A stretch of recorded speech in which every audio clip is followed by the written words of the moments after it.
Oi gente, tudo bem؟ في حلقة النهاردة هنتكلم على 3 كلمات معناهم أجازة في اللغة البرتغالية. هنتكلم على الفرق بين ال3 كلمات وهديكوا برضو أمثلة على كل كلمة فيهم.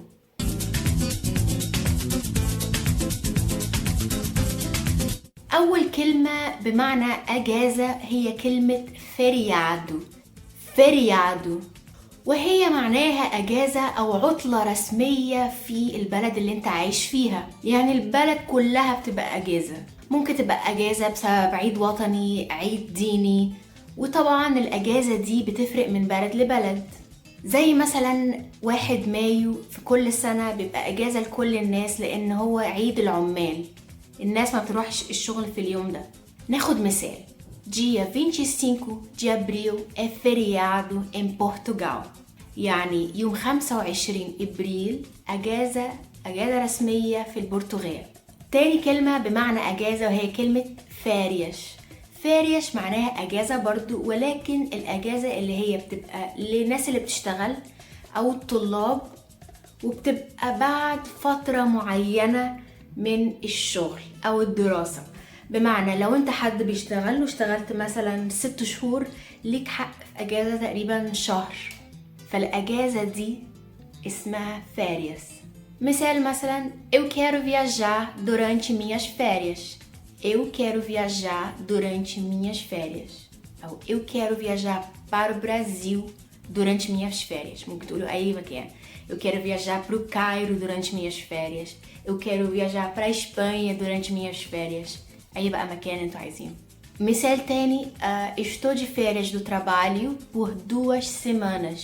تالت كلمة بمعنى أجازة وهي كلمة فولجة معناها أجازة بتبقى حوالي يوم أو يومين، وهي أجازة آخر الأسبوع. يعني مثلا الجمعة والسبت في مصر دول يعتبروا فولجة، الناس مش بتروح، مش بتشتغل، أو الطلاب مش بيروحوا الكلية أو المدرسة، دي اسمها فولجة. في بلاد تانية السبت والحد أجازة، أو السبت والحد فولجة.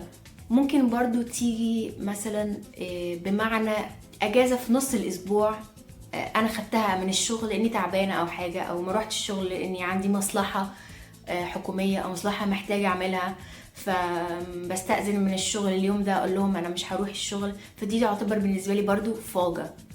فلو يوم أو يومين آخر الأسبوع أو في نص الأسبوع دي تعتبر فولجة. مثلا ممكن أقول no sábado eu estou de folga. يوم السبت أنا أجازة إيه؟ أجازة آخر الأسبوع. مثال تاني: eu tirei uma folga hoje para descansar. Eu tirei uma folga hoje para descansar, para dormir. جملة تانية برضو: toda semana eu tenho 2 dias de folga. كل أسبوع عندي يومين أجازة. فنراجع كده سريعا، عندنا 3 كلمات معناهم أجازة. أول كلمة أخدناها وهي feriado، وهي بمعنى الأجازة أو العطلة الرسمية، وبتبقى على كل الناس في البلد اللي انت ساكن فيها. زي مثلا أول يوم في مايو وهو أجازة عيد العمال، زي مثلا برضو الكريسماس أو الناتال، زي برضو عيد تحرير سيناء في مصر، ده أجازة بس في مصر بس. تاني كلمة سريعا فاريس، وهي الأجازة اللي بتبقى بعد مدة معينة من الشغل أو الدراسة، زي أجازة الصيف وأجازة نص الترم للطلاب. واجازة العمل برضو اللي بتاخدها او ليك حق انك تاخدها بعد فترة معينة من العمل، زي مثلا تقريبا 6 شهور. واخر نوع من الاجازات وهو فولجة، وهي مثلا اجازة اخر الاسبوع، او اجازة مثلا خدتها في نص الاسبوع، سواء انت هتدفعها في الشغل او لا، يعني ممكن تتخصم من الشغل، دي برضو اسمها فولجة.